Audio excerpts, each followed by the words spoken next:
မင်္ဂလာပါခုနက PHP blog project asset လေးကျွန်တော်ဆက်လုပ်ကြအောင်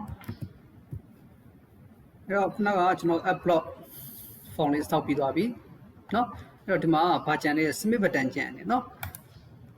ဟုတ်လားအဲ့မှာ dot form group group ဆိုမှတက်ခွင့်ပါဒီမှာ import တစ်ခုခေါ်မယ်တိုက်က SCP submit button เนาะအဲ့တော့ name attribute ကျွန်တော်ပါလဲဆိုတော့ upload underscore png plot လုပ်ပေးလိုက်မယ်ပြီးတော့ class name ပေးမယ် pdn primary လို့ပေးထားမယ်เนาะ pdn primary value လည်းကျွန်တော်ပါပေးလဲဆိုတော့ app plot ပေါ့နော် app png plot app plot လုပ်ပေးမယ်ဟုတ်ပြီเนาะ okay အဲ့တော့ကျွန်တော်တို့မှာချက် upload မှာ prefer ချက်ပြန်လုပ်အဲဆိုရင်အောက်မှာ upload ဆိုတဲ့ button လေးရလိမ့်မယ်เนาะ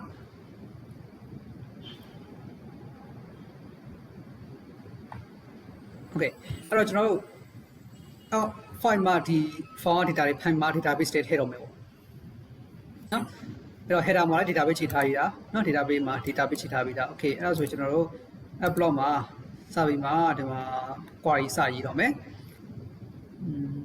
ဒီ row ပုံမှာเนาะ row ပုံမှာကျွန်တော် php .com enter ဆင်းမယ်မှာ insert $sign found ရအောင်မလို့ post method နဲ့เนาะဘာလဲ hello block ဆိုတဲ့ name เนาะ if is a post method နဲ့ hello block ဆိုတဲ့ name ရခဲ့ hello block ဆိုတဲ့ name ရခဲ့ရင် found ရ data တစ်ခုချင်းစီကို lamp ဖမ်းမယ်เนาะblock sorry ကျွန်တော်တို့ပါတယ်ဆိုတော့ block title ပေါ့နော် block title title equal to $sign underscore ကျွန်တော် post method နဲ့ lamp ဖမ်းတယ်เนาะ post method နဲ့ lamp ဖမ်းလို့မိတယ်ဗါလဲ name attribute block title လို့ပေးထားတယ်ဟာရှေ့ကကိုယ်ပိုင်တိစောက်တဲ့ဗာနေနောက်က import form တွေက name attribute เนาะ block title လို့ကျွန်တော်ပေးထားတယ်โอเคအဲ့ဒါကိုကျွန်တော်မှာ copy ကူးလိုက်မယ် copy upload ပြီး block ပြီးရင်ကျွန်တော်ပါလဲဆို category id เนาะအဲ့တော့ category id က okay အဲ့တော့ cat id ပေါ့နော် cat id ဆိုတဲ့ name ဖမ်းတယ်เนาะ cat id ဆိုတဲ့ name ဖမ်းပြီးပြီဆိုရင်ကျွန်တော်ကဒုက္ခနဲ့လဲ sorry ဒီမှာလဲ cat id ဆိုတဲ့ file လေးစောင့်ထားမယ်เนาะနောက်တစ်ခုကထပ်ဖမ်းမယ် order block order ဆိုတဲ့ name เนาะမှာ block order ဆိုတဲ့ name ဒီဖမ်းတယ်အဲ့အတိုင်းလိုက်ပြောင်းတယ်နောက်တစ်ခုကပါလဲ product copy ကူးမယ် product ဟုတ်ပြီနော်အဲ့ကျွန်တော်ဒီကောင် copy ပြန်ကူးလိုက်မယ် copy အဲ့တော့ပါချင်နေတယ် date ပြီးရင် product ပြီးရင် image ဟုတ်ပြီနော်အဲ့တော့ဒီမှာကျွန်တော်ဗာထည့်လဲဆိုတော့ image sorry image အဲ့တော့ပုံ file အဲ့လိုလုပ်လို့မရအောင်เนาะဗာနဲ့ file ဆိုတဲ့ swap တွေဘာတွေဗာနဲ့ variable နဲ့ lamp ဖမ်းရတယ် post နဲ့ဖမ်းလို့မရတော့ဟုတ်ပြီเนาะအဲ့တော့ဓာတ်ပုံခဏလေး comment ပေးထားလိုက်မယ်ကျွန်တော်နောက်တစ်ခုကဗာ set ဖမ်းလဲဆိုတော့status block status copy ကူးမယ်မှန်တယ် block status เนาะနောက်က name attribute share ကို y တိဆောက်တဲ့ variable name okay အဲ့ဒါပြီးနောက်ဆုံးတော့ description okay အဲ့ဒါပြီးအဲ့ဒါကိုကျွန်တော်ထည့်မယ်ဒီမှာတောက် copy ကူအောက်မှာ block description ဟုတ်ပြီနော်ဘယ်အဲ့ဒါပြီးရင်ကျွန်တော် file ခုန image file လောက်ရမှာနော်အဲ့တော့ double file ကအဲ့လိုမျိုးလုပ်လို့မရဘူးကျွန်တော်တို့အဲ့တော့ဒီနေရာမှာဘာလုပ်အောင်လဲဆိုတော့ခုနလိုပဲနော် image တော့ကျွန်တော်တို့ $sign block image block image ဆိုမှဘာနဲ့ဖမ်းလဲဆိုတော့ $sign underscore files file ဆိုတဲ့ spark variable နဲ့လမ်းဖမ်းတယ်မှာ name attribute ပါလဲ image လို့ပေးထားတယ် သူ့ရဲ့ဘာကိုဖန်ဆင်းလာဆိုတော့ name ကိုဖန်ဆင်းလာမလို့ name ဆိုမှကျွန်တော်ရေးတယ်အခုက temporary name ဖန်ပါနော်အဲ့တော့ img တန်ဆိုပေးလိုက်မယ်နော် img တန်ဆိုတဲ့ဘာလေးတစ်ခုတိစောက်တယ် variable နဲ့တစ်ခုတိစောက်တယ်အဲ့မှာလဲ $sign underscore file ဟုတ်ပြီနော် $sign underscore file ဆိုမှကျွန်တော်ပေးရရလဲ img ရဲ့ image ထဲမှာ temp name နော် tmp name image ထဲက temp name အဲ့မနော်အဲ့ဒါပြီးကျွန်တော်တို့က photo ဓာတ်ပုံတွေကို image folder ရွှေ့ထည့်ရမယ်ဟုတ်ပြီနော်အဲ့ဒီမှာကျွန်တော် image folder မဆောက်ရသေးဘူးကျွန်တော်ဒီရဲ့ project အောက်မှာပဲတိုင်းရဲ့ image folder တစ်ခုတိဆောက်မယ် right click ထောက်မယ် new folder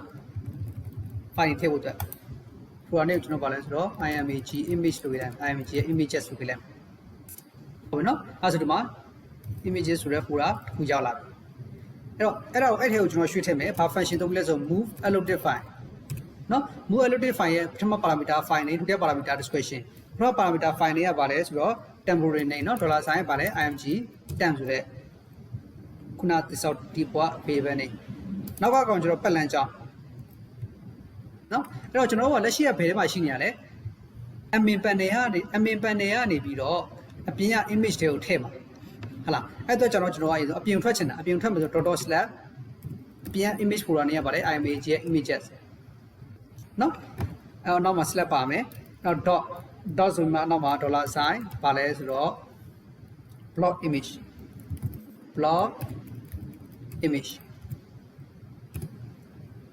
ဟုတ်ပြီနော်ဟုတ်ပြီအဲ့တော့ကျွန်တော်စုံသွားပြီ file type ကိုလည်းဖန်ပြီးသွားပြီရွှေ့ပြီးသွားပြီဟုတ်ပြီ font နဲ့တိုင်းလည်းဖန်ပြီးသွားပြီအဲ့တော့ဟုတ်ပြီကျွန်တော်တို့ဒီမှာနိုင်နော် database ဆောက်တော့ database မှာ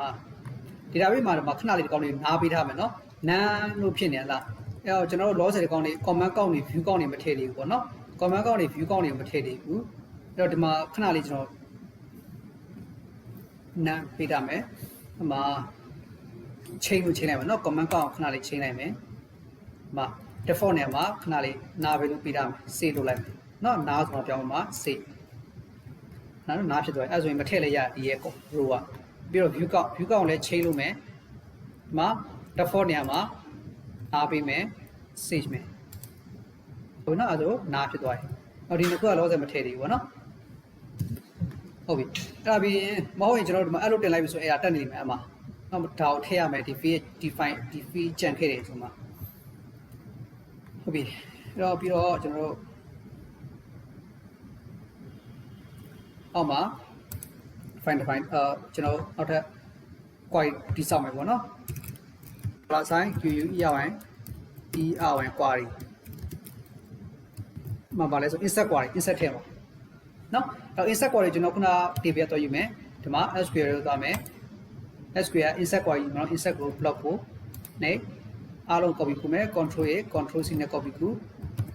ဒီမှာထည့်ဟုတ်ပြီနော်အဲ့ block ဆိုတဲ့ table ထဲမှာဒါရှိရ column နေနော်ဒီနောက်ကဒီရှိရကောင်နဲ့ကတော့ column နေနောက်က value ရဲ့နောက်ကတန်ဖိုးရပါလဲ font ထည့်ရမယ့် data တွေ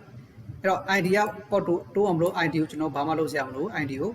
select မပြီးဖြတ်လိုက်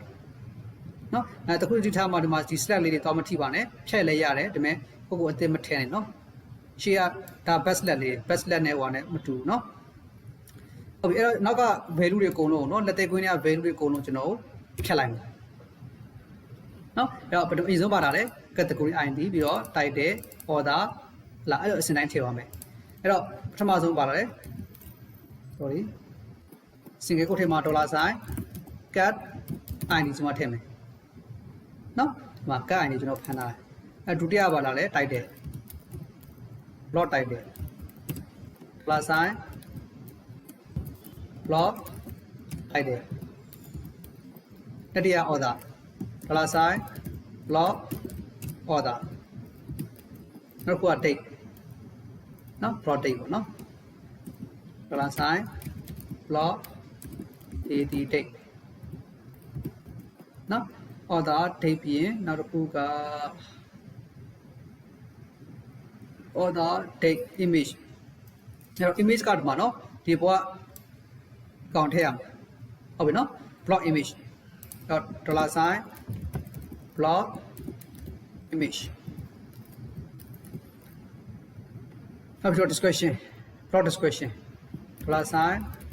block description ဟုတ်ပါ status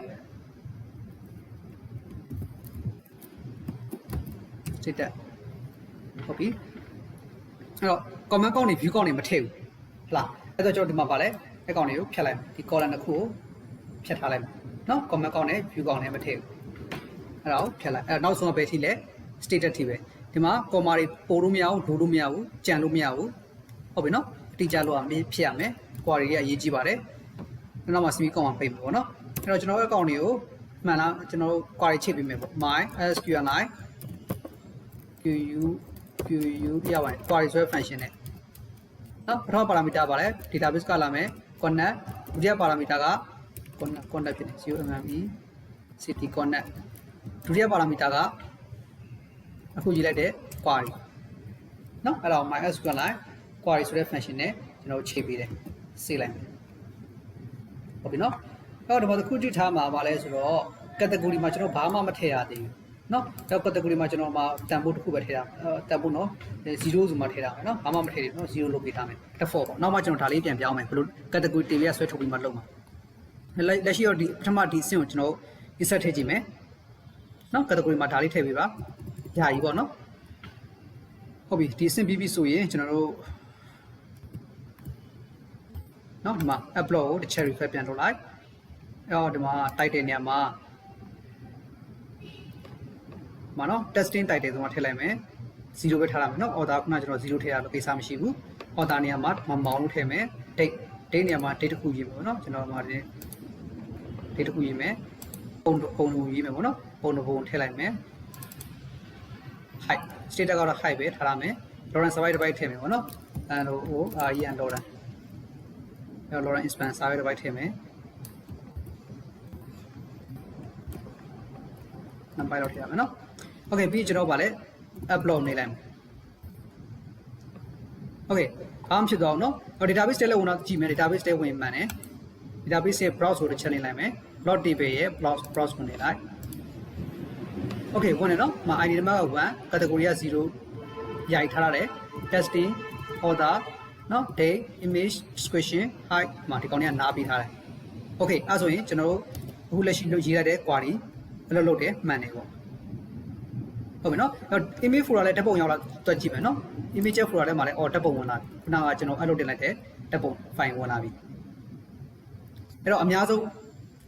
မှားတဲ့နော်ចောင်းသားတွေမှားတဲ့နေရာကတော့ဒီနေရာဖြစ်ပါတယ်အဲ့မှာကျွန်တော်အဲ့ဒါကိုကလို့ဒီ query မှားလားကျွန်တော်စစ်လို့ရတယ်ဟုတ်ပြီနော်အဲ့မှာကျွန်တော်တို့$sign reset $sign reset ဆိုတဲ့ variable ကိုတိစောက်တယ်နော်မှာ if condition နဲ့ဆင်မယ် if not မဟုတ်ခင်$sign reset မဟုတ်ခင်နော် reset ဖြစ်ခင်မှာကျွန်တော် query ရက်မယ် die ဆိုနော် fn phase ဆိုတဲ့ output ထုတ်မယ်နော်အဲ့ဒါဆိုရင်ဒီမှာတကယ်လို့ဒီမှာအဲ့ဒါတက်တယ်ဆိုရင်သူက reset မဟုတ်ဘူးဆိုရင်အဲ့ဒါပြလိုက်တယ်ပေါ့နော်ဒီလိုနည်းနဲ့လည်းကျွန်တော်တွေအဲ့ဒါတွေချက်စစ်လို့ရတာ phase လို့ပြပြီဆိုရင်တစ်ခုမှနေ die ဆိုတာရက်သွားမယ် set မလုပ်တော့ဘူးပေါ့နော်ရမယ်နော်မရှိလို့ okay ဒီအဆင့်လေးကြိုးစားပြီးလုပ်ကြပါနော်တစ်ဆင့်ချင်းကျွန်တော် step by step လုပ်မယ်ပြီးကြရင်စိတ်ဝင်စားစရာရှိတဲ့စိတ်ဝင်စားစရာကောင်းတဲ့အပိုင်းတွေလုပ်ကြမယ်ဟုတ်ပြီနော်အဲ့တော့နားမလည်ရရှိမယ်ဆိုလဲကျွန်တော်ကိုဆက်သွယ်မိမြန်နိုင်ပါတယ်အားလုံးကျေးဇူးတင်ပါတယ်